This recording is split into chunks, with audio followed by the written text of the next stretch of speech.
안녕하세요, 설계쌤입니다. 네, 이번에는 25년도 2회차 문제 같이 한번 확인해 보도록 할 건데요. 네, 이번에도 좀 잘 알고 계시면 좋겠다 싶은 것들 위주, 뭐 단순한 암기 말고 좀 이해가 필요한 부분들 한번 가지고 와봤습니다. 네, 바로 한번 시작해 볼게요. 첫 번째로 6번 문항인데 여기서는 이제 나사를 저희가 도면화시켜서 표시할 때 그거를 이제 또 단면으로 나타내 줄 거잖아요. 그때 가는 실선으로 나타내는 부분이 어디냐? 그러니까 가는 실선으로 나타내는 부분 그리고 굵은 실선으로 나타내는 부분 이렇게 좀 나뉜다고 볼 수 있겠는데 이거를 부위별로 저희가 얘기를 한번 들으면 바로 좀 알 수 있으실 것 같아서 그래서 한번 얘기를 해보려고 합니다. 첫 번째로 이제 A 같은 경우에는 드릴의 날 끝 부분이 이렇게 파고 들어갈 텐데 그 드릴의 날 끝 부분 여기를 저희가 118도로 만들어 주잖아요. 네, 그거에 대한 날 끝 부분 파여 들어간 부분 거기를 나타낸다라고 보시면 되겠습니다. 여기는 저희가 굵은 실선으로 나타내게 되고요. 그 위에 있는 B 부분은 저희 나사산이 있는 부분과 그리고 드릴로 구멍을 뚫은 부분의 경계라고 보시면 돼요. 이 밑에는 나사산이 없는 곳이다. 근데 거기에 왜 이런 식으로 뾰족하게 연결을 해주냐? 이 연결은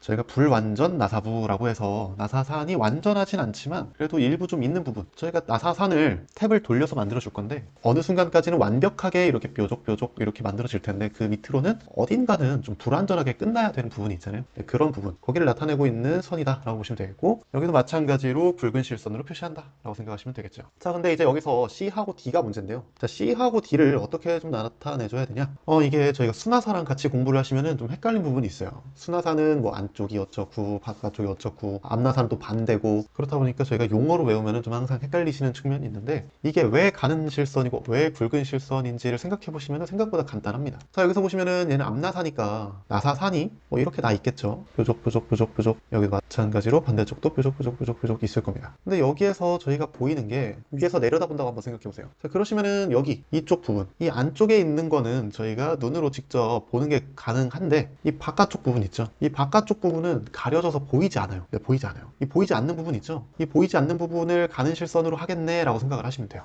반대로 저희 순화사도 한번 생각해 볼까요? 순화사도 뾰족 뾰족 뾰족 있겠죠. 뾰족 뾰족 뾰족이 있겠죠. 자, 그럼 여기 같은 경우에는 어디가 굵은 실선일까요? 네, 얘 같은 경우에도 이제 비슷한 개념으로 한번 접근을 해보시면 괜찮을 것 같습니다. 자, 뭘 어떻게 접근하라는 얘기냐? 자, 보시면은 여기 바깥쪽에 있는 선들 있죠? 바깥쪽 산 부분을 연결한 이 선. 여기는 저희가 밖에서 봤을 때 딱 보이잖아요. 보이는데 안쪽 골 부분은 자, 이렇게 올려다본다고 했을 때 골 부분은 보이지가 않아요. 이렇게 옆에서 봤을 땐 보이겠죠. 근데 얘를 이렇게 정면에서 봤을 때는 보이지 않기 때문에 이 보이지 않는 부분이 어디지? 아, 여기구나. 이 보이지 않는 부분은 가는 실선. 그리고 바깥에 보이는 부분은 굵은 실선. 이런 식으로 생각하시면 생각보다 공부를 하시는데 헷갈리지 않게 하실 수 있어요. 근데 이걸 용어로 저희가 무슨 뭐 순화사의 바깥 부분, 안 부분, 뭐 앞나사의 안 부분, 바깥 부분 이렇게 외우시면 좀 더 어려운 부분이 있으니까 이게 내가 실제로 봤을 때 어디가 보이냐 안 보이냐 이걸 생각해 보시면 좀 더 접근이 쉬우실 것 같습니다. 그래서 앞나사 같은 경우에 여기 안쪽 부분이 오히려 보이고 바깥쪽 부분이 안 보이니까 바깥쪽 부분을 가리키고 있는 3번 C가 정답이 되겠죠.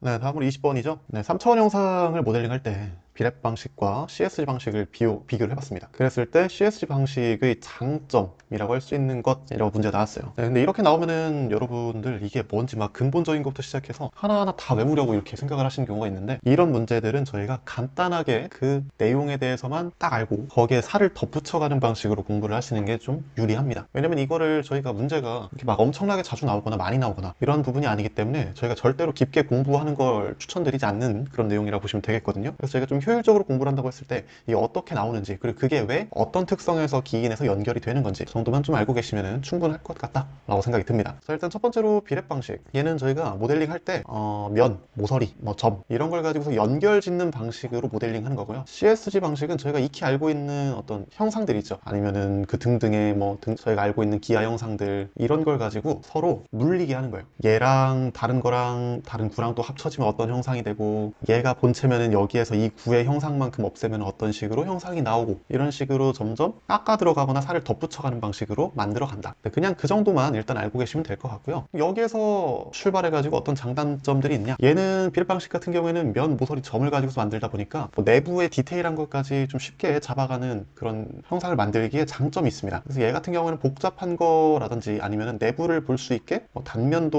뭐 투시도 이런 걸 만드는데 좀 특화가 돼 있고요. 대신에 얘 같은 경우에는 계산이 굉장히 복잡합니다. 됩니다. 아무래도 이제 어떤 형상 우리가 알고 있는 걸 사용하는 게 아니라 내 맘대로 다양한 걸 표현할 수 있다 보니까 그 모든 걸 계산을 해줘야겠죠. 그래서 계산을 해야 되다 보니까 이게 여기에서 오류가 나는 경우가 덜어 있어요. 그렇지만 이거를 표현하는 거는 생각보다 좀 빨리 된다라는 그런 또 장점도 있다는 거. 그런 식으로 꼬리를 물게 보시면 될 것 같고, CSG 같은 경우에는 저희가 계산이 복잡하지 않아요. 계산이 복잡하지는 않고 그냥 내가 알고 있는 형상들이 더해지냐 빼지냐 합차 뭐 그런 식으로 그 계산만 하면 되기 때문에 계산은 좀 빠르다. 계산은 빠른데 또 화면 표시하는 데는 좀 느립니다. 이게 좀 특징이죠.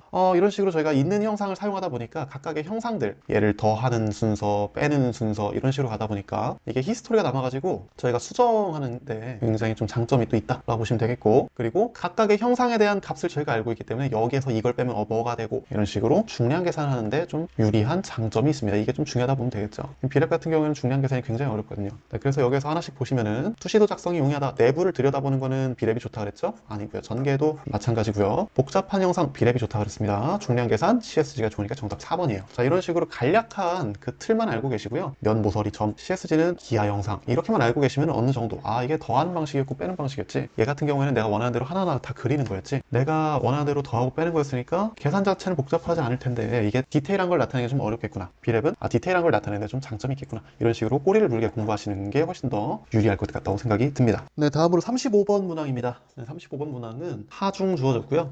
지름과 길이의 비, 평균 압력 이렇게 주고서 밴드 저널의 지름값을 구해라 라고 하는 문제예요. 네, 이런 계산 문제 나오면은 순간적으로 당황하실 수 있는데 당황하지 마시고 생각보다 쉽게 풀립니다. 자, 보시면은 하중은 저희가 라지 P라고 써볼게요. 45kN. 자, 이거는 45 곱하기 1000N이라고 보면 되겠죠. 그리고 지름과 길이의 B 1.5라고 했습니다. 지름 D고요. 길이 L은 1.5라고 쓰면 되겠고, 평균 압력은 스몰 P라고 써볼게요. 이거는 5메가파스칼이다 라고 돼 있어요. 자, 그럼 단위 변환하실 때 헷갈리실 경우가 있는데 뉴턴과 그리고 메가파스칼과 지름 밀리미터 이렇게 나왔을 때 이거 당황하지 마시고요. 네, 밀리미터가 나온다 그러면은 하중, 뉴턴인 경우에는 그냥 두면 되고, 메가파스칼이면은 메가 10의 6승 해주는 거 있죠? 이거 안 하고 그냥 넘기면 됩니다. 자, 그럼 다시 돌아와서 엔드 저널의 지름 구하라고 했는데 엔드 저널이 뭔지 봐야겠죠? 엔드 저널 같은 경우는 여기 회전체 끝단 여기에 저널 부분 얘기하는 겁니다. 여기는 이제 단면으로 봤다고 했을 때, 자, 그럼 이제 여기 엔드 저널에 가해지는 힘이 하중이 45kN인 거고, 그래서 여기서 받는 평균 압력이 뭐예요? 압력은요 면적으로 하중을 나눠준 값이죠. 자, 그럼 여기 면적을 구해 보면 여기에 가해지는 평균 압력 5메가파스칼에 대해서 저희가 값을 알아낼 수 있겠죠. 자, 그러면은 얘를 보는 겁니다. 여기부터 여기까지의 길이 L이었고요. 그리고 여기서 바라보게 되면은 여기에 지름 나올 거예요. D. 회전체니까 당연히 원형이겠죠. 자, 그래서 이렇게 있으면은 여기에 단면적이 어떻게 된 거예요? A는 D 곱하기 L이겠죠. 자, 근데 여기서 보시면은 평균 압력 P는 5메가파스칼이었고요. 하중 45kN이니까 1000 곱해주면 되는 거고, 그리고 D 곱하기 L 미지수가 두 개면은 저희가 계산하기 어렵잖아요. 하나로 바꿔주면 좋겠죠. 어떻게 바꿀까요? 자, D분의 L은 1.5였어요. D를 이항하면 어떻게 되죠? L은 1.5 곱하기 D가 되겠죠. 그래서 이거를 바꿔줍니다. A는 D 곱하기 1.5D. 그러면 1.5 D제곱이 되겠죠. 자, 정리 다시 해볼게요. 5는 45 곱하기 1000을 1.5 D제곱으로 나눈 값이다. 자, 그럼 다 끝났죠. 이거 이항해서 얘를 D제곱을 넘겨주시고요. 그리고 5를 1로 받아오면은 1.5 곱하기 5분의 45 곱하기 1000, 그럼 45,000이 되겠죠. 이렇게 해주면은 D제곱의 값이 나와요. 거기에다가 루트 씌워주면은 D의 값이 나오겠죠. 계산해보시면은 3번 77.46 5 이런 정도의 값이 나올 겁니다. 이렇게 비슷한 값이 나오면은 가장 근사한 값 고르시면 된다고 했으니까 정답은 3번이 될 거예요. 자, 이런 식으로 저희가 별거 아닌 공식에서 그냥 유추만 해가는 겁니다. 그래서 여러분이 공식 보실 때 D가 있고 길이 L이 있고 폭 B가 있고 높이 H가 있고 그런 식으로 주어지는 공식이 있다면 한 번쯤은 생각해 두시는 게 좋아요. 이거 식 뒤집어 가지고 지름 구하라든지 폭을 구하라든지 이런 식으로 변형해서 문제가 나올 수도 있겠구나. 이렇게 나오는 문제 굉장히 많으니까 봐두시면 좋을 것 같습니다. 네, 다음으로 이제 50번 한번 보도록 하겠습니다. 자, 보시면은 공구강에서 경도를 증가시킨대요. 증가시킨 다음에 시효에 의한 치수 변화, 이것을 방지하고자 한다. 시효에 의한 치수 변화. 그렇게 하기 위한 열처리 순서로 가장 적합한 게 뭐냐라고 묻고 있는데, 시효에 의한 치수 변화는 뭐 여러 군데서 나타날 수 있겠습니다만, 여기서 보니까 경도를 증가시킨 후래요. 경도를 증가시키는 열처리 방법 뭐였죠? 담금질이죠. 담금질을 하게 되면은 여기서 마텐자이트가 만들어지겠죠. 근데 마텐자이트가 만들어진 다음에 시효에 의한 치수 변화, 시효라 하면 시간이 지남에 의해서 뭔가 치수가 조금씩 변화하는 거라고 보시면 되겠는데, 마텐자이트를 만들었는데 시간이 지남에 따라서 치수가 왜 변화하게 되냐? 저희가 담금질이라는 거는 급랭을 시켜주는 거잖아요. 급랭을 시켜줌으로써 조직이 마텐자이트로 변하게 하는 것, 이렇게 하게 되면 경도가 증가된다는 걸 잘 알고 계실 텐데, 되는데, 근데 이제 급랭을 하는 과정에서 내부의 일부 부분들이 다 마텐자이트로 변하지 못한 거예요. 급랭이 이루어지지 못한 거죠. 네, 그런 경우에 이제 오스테나이트로 남아있게 되는데, 이거를 저희가 남아있는 오스테나이트다 해서 잔류 오스테나이트라고 불러줍니다. 근데 이 오스테나이트, 잔류 오스테나이트가 남아있게 되면은 이 친구들이 시간이 변함에 따라서 조금씩 뭐 다른 조직으로 변하거나 좀 치수에 영향을 주게 됩니다. 이거를 저희가 경련 변화라고 하는데, 이것이 일어나지 않도록 하기 위한 어떤 방법이 필요해요. 그게 뭐겠어요? 오스테나이트가 남아있으니까 문제인 거죠. 그러니까 전체적으로 담금질 할 때, 담금질에서 마텐자이트를 만들 때 실제 담금질 온도보다 더 심하게 냉각해주는 거예요. 그게 심냉 처리입니다. 이 심냉 처리를 하게 되면은 잔류 오스테나이트가 없게 전체가 다 마텐자이트로 변할 수 있도록 처리가 가능할 거예요.